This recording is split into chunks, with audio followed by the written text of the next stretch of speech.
E hoje nós ingressamos no capítulo 2, segundo capítulo dessa epístola, e seguindo adiante, lembrando os temas principais, não é, que são tratados aqui entre soberania, entre o pecado, a definição do pecado, ou melhor dizendo, essa argumentação que o apóstolo Paulo traz para que todos possam perceber, né, ou se perceberem devedores diante de Deus. Então há uma argumentação aqui muito forte feita pelo apóstolo Paulo e que começou no capítulo 1, principalmente o que vimos na semana passada, esse apontamento não só das atitudes, não é, da imoralidade, da prática imoral, não é, como a supressão, não é, o fato de desprezar a verdade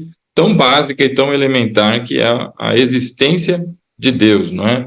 Então, diante desses fatos todos, o apóstolo Paulo está delineando o pecado para demonstrar, não é, a sua origem, que nós vamos encontrar isso lá no capítulo 5 dessa epístola, e também o caminho da esperança, não é, que por meio de um entra o pecado, não é, e por causa do pecado entra a morte, mas por meio da obediência, e não do pecado, mas a obediência também de um só, em vez da morte agora entra a vida, não é? Então o caminho da esperança para que ao final da epístola, agora, não é, diante e consciente de todas essas verdades absolutas, não é, que não tem nenhuma argumentação contrária, mas absolutas, não é, do poder de Deus agindo sobre as pessoas, essa transformação através de Cristo, o serviço, como é a vida, como é que a gente agora serve a Deus, e tudo isso regado, não é,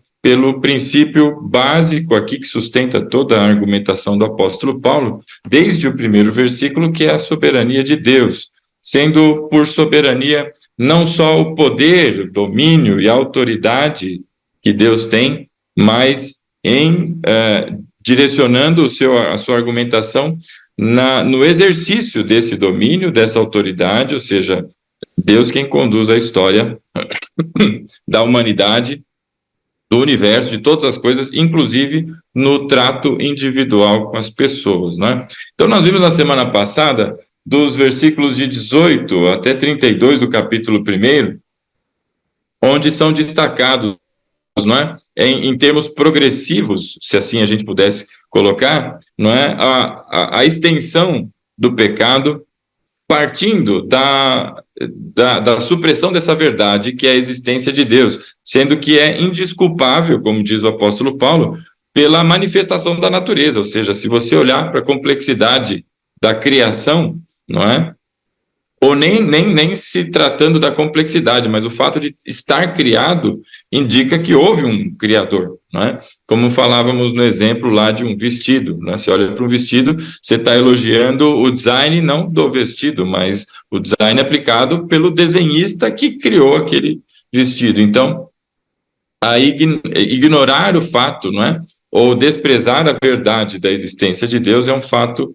e um fator indesculpável. E a sua consequência é a imoralidade, e a imoralidade, não é, trazendo essa impureza toda nos aspectos, inclusive, sexuais, que são descritos pelo apóstolo Paulo, a ponto de tanto o homem quanto a mulher, não é, e ele começa apontando a mulher, trocarem as suas inclinações naturais, não é, no aspecto sexual, e se inflamando uns com os outros, ou seja, mulheres com mulheres, homens com os homens, e tudo isso tem juízo aplicado da parte de Deus, ou seja, é como aquele que, olha, você quer, não é, se envolver com esse tipo de coisa, agora você vai se lambuzar com isso. Por isso a Bíblia diz, e Deus os entregou, por exemplo, o verso 24, por isso Deus os entregou à impureza sexual. Então, foi algo que agora é deliberado, é direcionado a um juízo sendo aplicado, e o grau e a evolução desse pecado é tamanha, não é? A manifestação da insanidade é tamanha,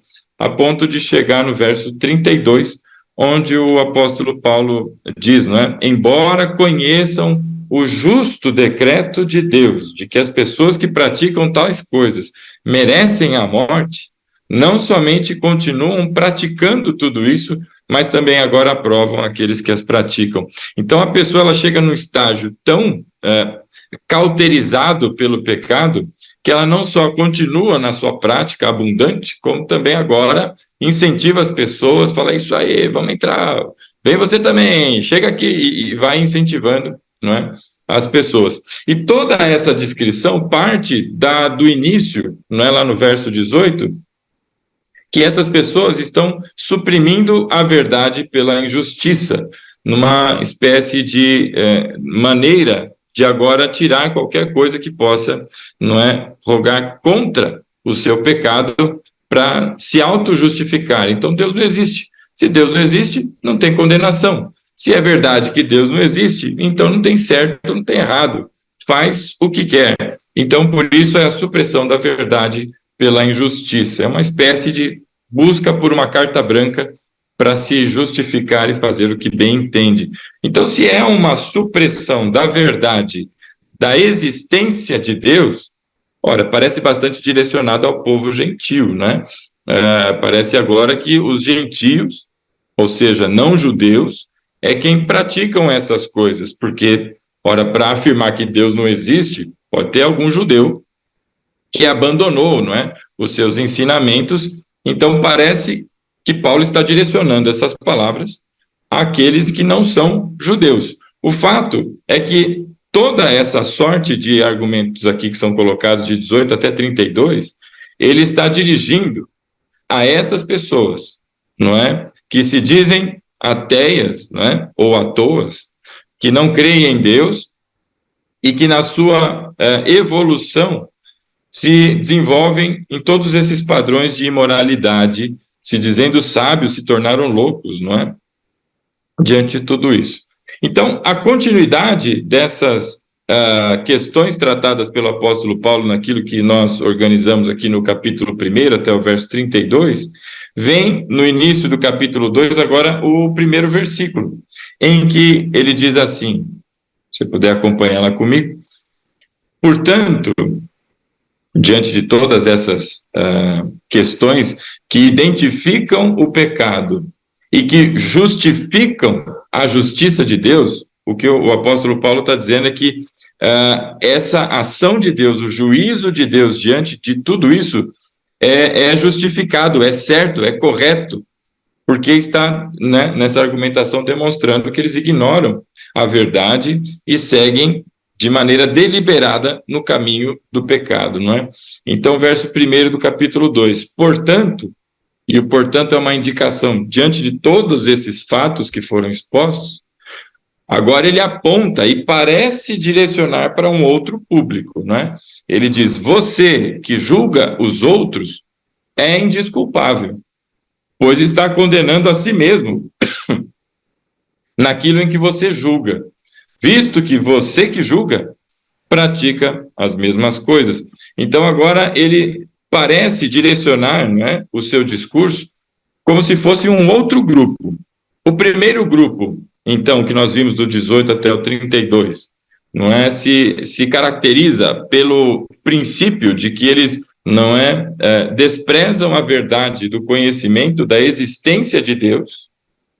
E agora, no verso 32, embora conhecendo os decretos de Deus, que vocês dizem que não existem, que não existe, não é?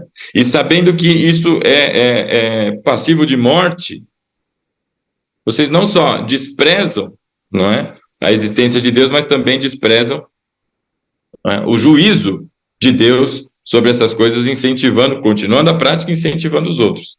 Mas agora ele vira para outros que parecem estar numa condição diferente. Porque ele diz, agora você que julga os outros também é indesculpável, não é? Você, olhando para o verso 18, você vai perceber o seguinte, não é? Verso 18 do capítulo 1. Portanto, a ira de Deus é revelada dos céus contra toda a impiedade e injustiça dos homens que suprimem a verdade pela injustiça. Pois o que de Deus se pôde conhecer é manifesto entre eles, porque Deus manifestou. Pois desde a criação do mundo, os atributos invisíveis de Deus, ou seja, o seu eterno poder e a sua natureza divina, têm sido vistos claramente, sendo compreendidos por meio das coisas criadas, de forma que tais homens são indesculpáveis. Então, quem suprime a verdade da existência de Deus e na sua derivação chegam a todos esses atos de loucura e imoralidade e impureza sexual que é descrito aqui, Paulo diz que esses homens são indesculpáveis. E agora, no versículo 1 do capítulo 2, ele usa a mesma expressão. Ora, está tratando aparentemente para um grupo diferente, mas ele usa a mesma expressão. Ele diz: você que julga os outros é indesculpável. Então, apesar de parecerem dois grupos, e nós vamos aqui, na continuidade, entender se são mesmo e como isso está sendo tratado, os dois grupos, não é, têm um denominador comum aqui. Eles são indesculpáveis. E quando se trata da palavra indesculpável, meu irmão, isso não está dizendo imperdoável, está dizendo que não tem argumentação contrária. Em que sentido? Eu posso aqui afirmar, não é, uma série de coisas, e você agora, contrário a você, por exemplo, e você vai trazer argumentações numa tentativa de defesa, não é? Imagina, eu fiz isso por causa de A, B ou C, não é? O fato de ser indesculpável está sendo dito que não existe defesa ou argumentação contrária àquilo que está sendo acusado. Então, aquele que suprime a verdade, ele é indesculpável, porque é evidente, é só olhar para as coisas, está aí, a evidência está posta, não é?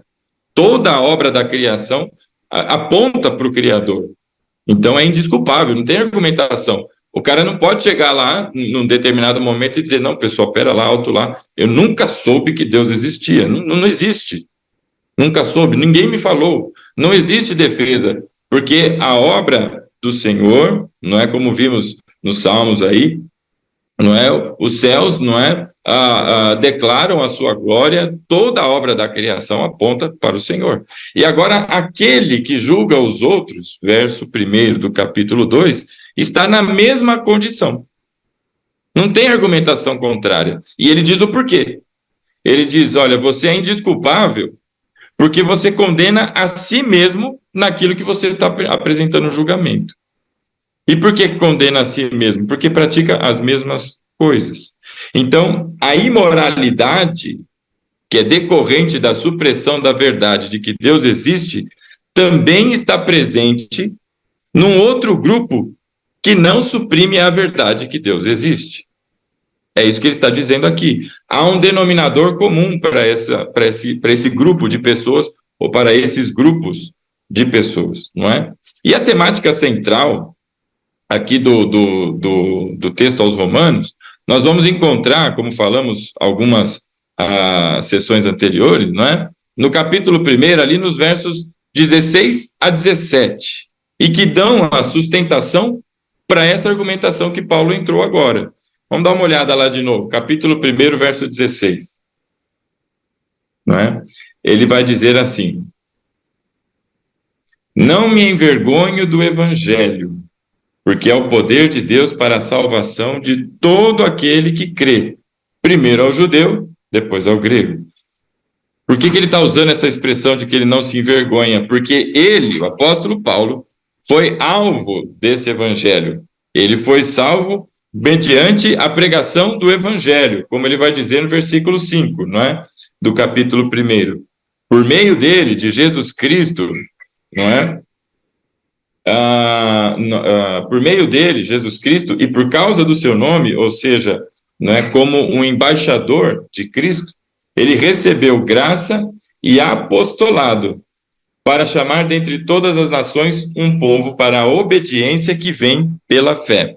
Então é a fé que gera a obediência, e a fé é dom de Deus. Assim como ele também foi alcançado por este dom de Deus e manifestou fé, e agora ele obedece, não é? Vem o apóstolo Paulo dizendo que por causa de Jesus, pela graça, E em representação à continuidade dessa obra que ele foi comissionado, ele foi chamado, levantado, não é?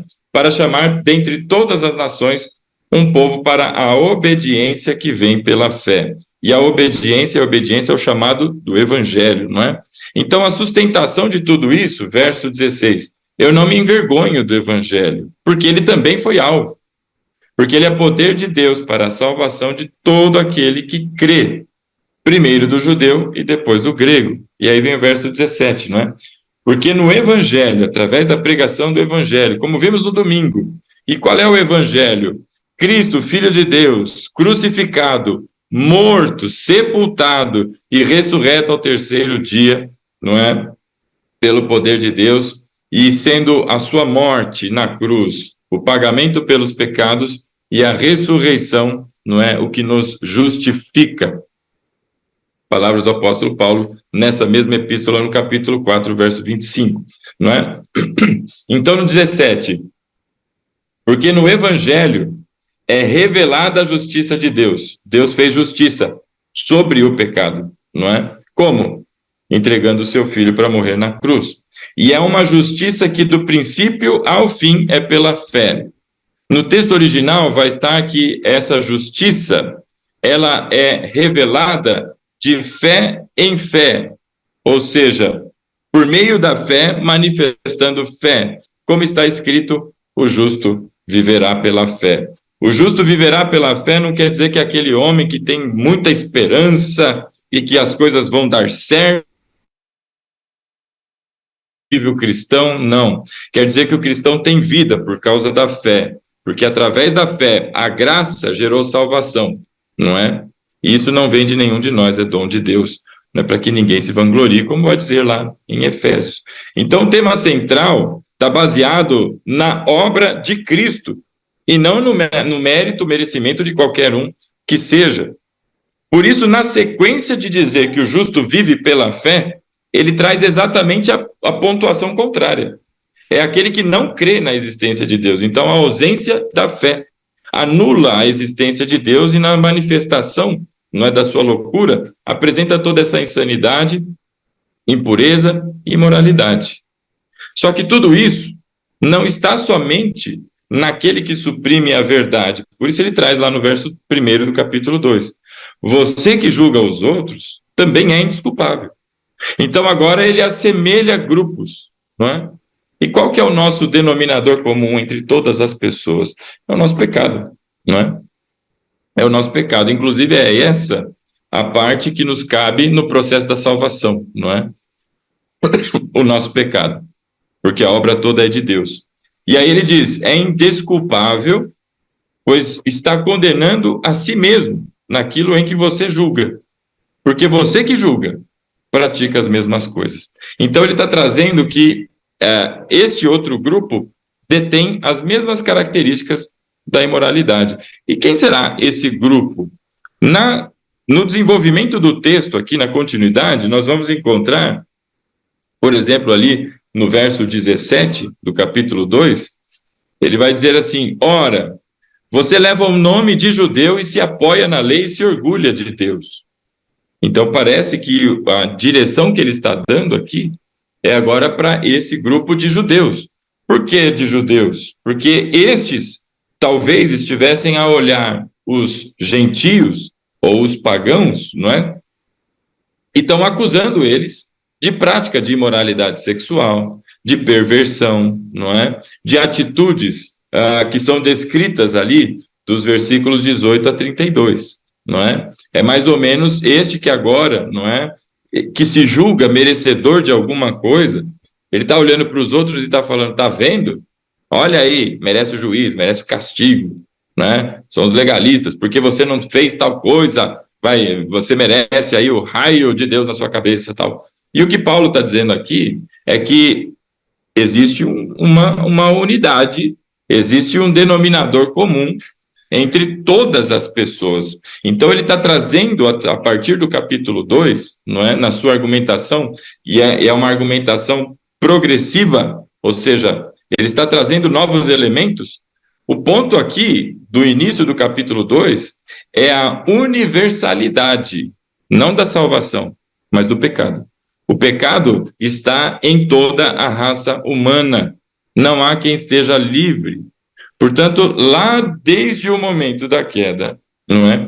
Isso maculou a natureza humana, o pecado maculou a natureza humana de tal forma que houve uma depravação generalizada em todos os sentidos, em todos os aspectos da existência humana, não é? O pecado, não é, corrompeu a natureza. Então, todos os derivados, não é, filhos, descendentes deste primeiro Adão, eles têm algo em comum, que é o seu pecado. E estes são quem?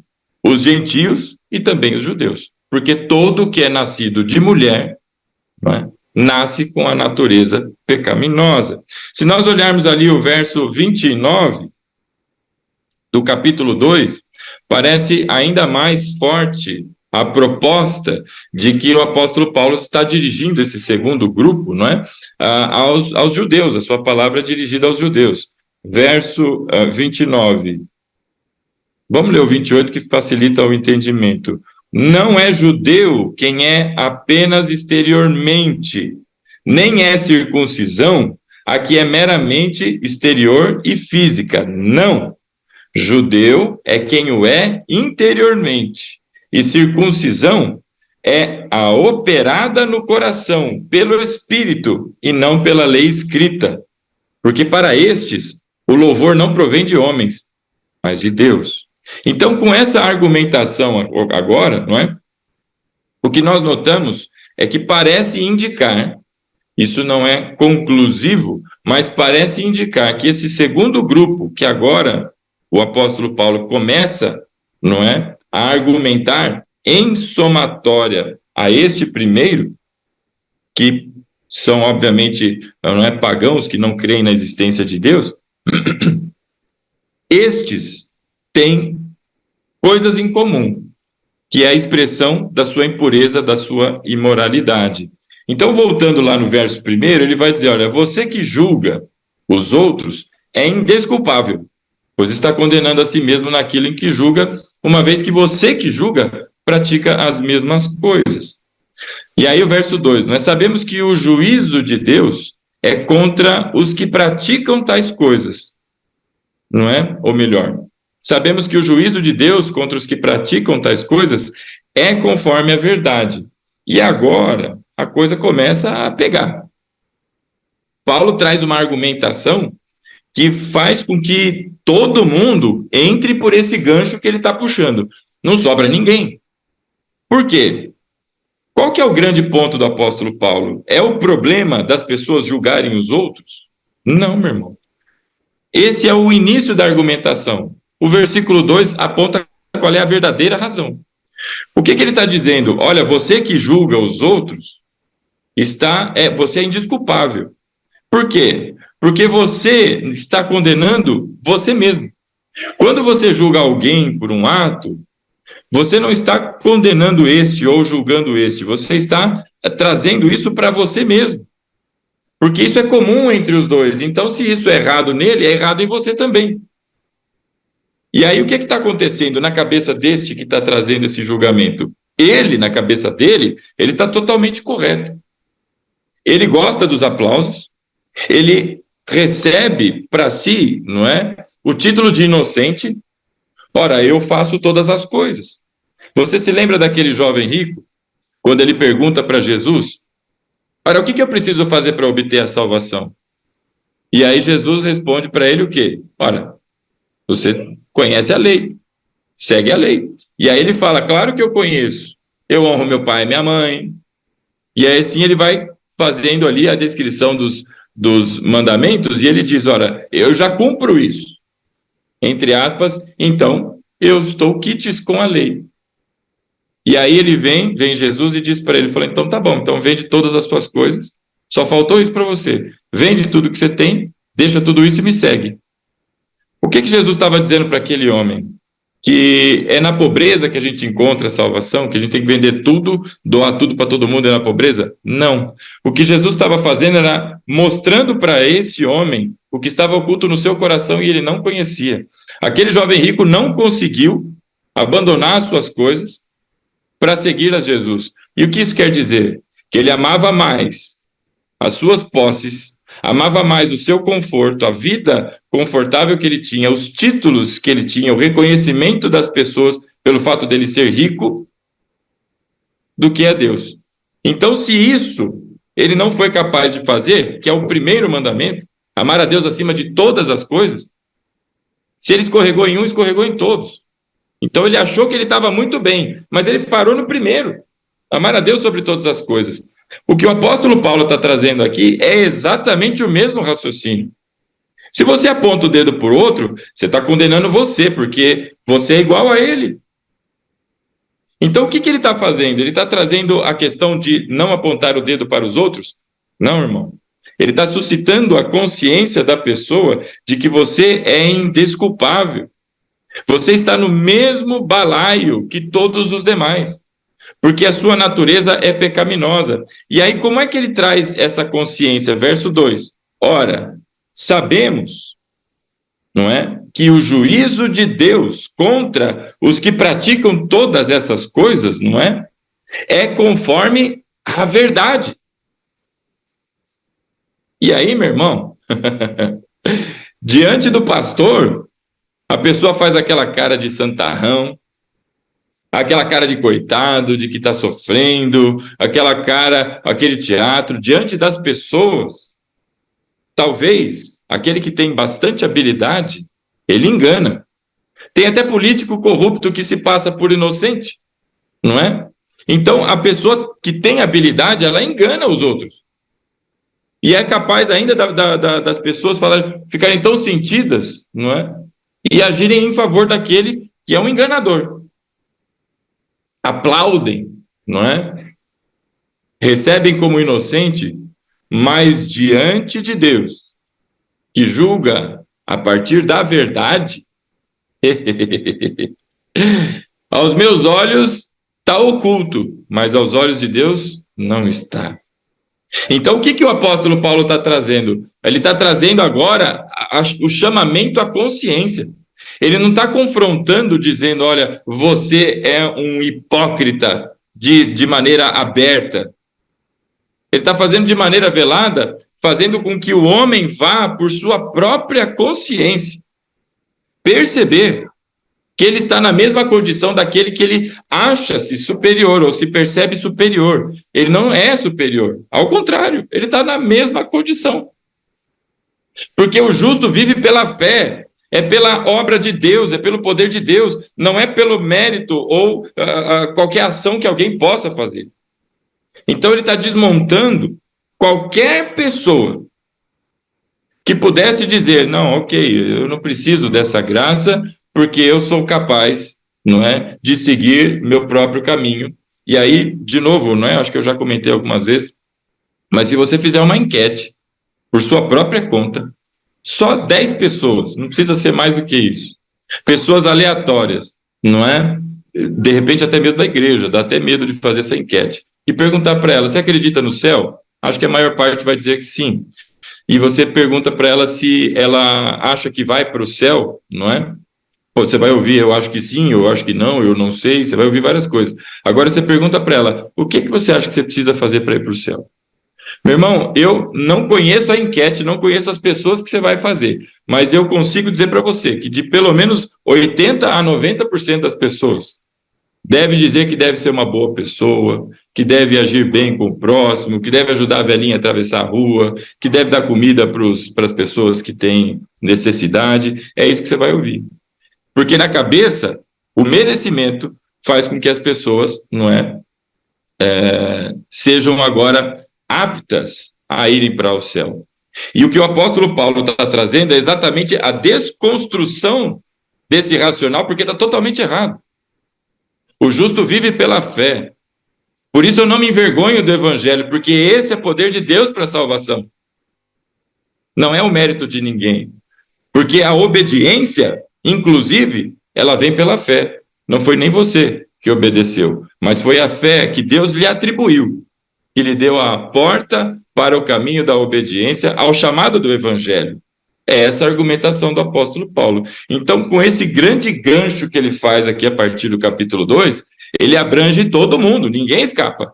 Judeu, não judeu, gentio, grego, brasileiro, paraguaio, é todo mundo, meu. Está todo mundo no mesmo balaio, na argumentação que o apóstolo Paulo está trazendo até aqui. Então, no verso 2, ele está dizendo o seguinte, só um minuto, irmãos. Ele está dizendo aqui no versículo 2, não é? Sabemos que o juízo de Deus contra os que praticam estas coisas é conforme a verdade. Ou seja, as coisas estão ocultas diante dos olhos das pessoas, mas não estão ocultas diante de Deus. E aí isso é maravilhoso porque ele está trazendo não o tribunal humano da moralidade e da minha, não é, noção daquilo que é certo ou errado, mas ele está trazendo agora, não é, o justo juiz, o verdadeiro juiz e o que tem poder para julgar todas as coisas. No verso 3, portanto, não é, ou assim, quando você, um simples homem, julga, mas pratica as mesmas coisas, você pensa que escapará do juízo de Deus?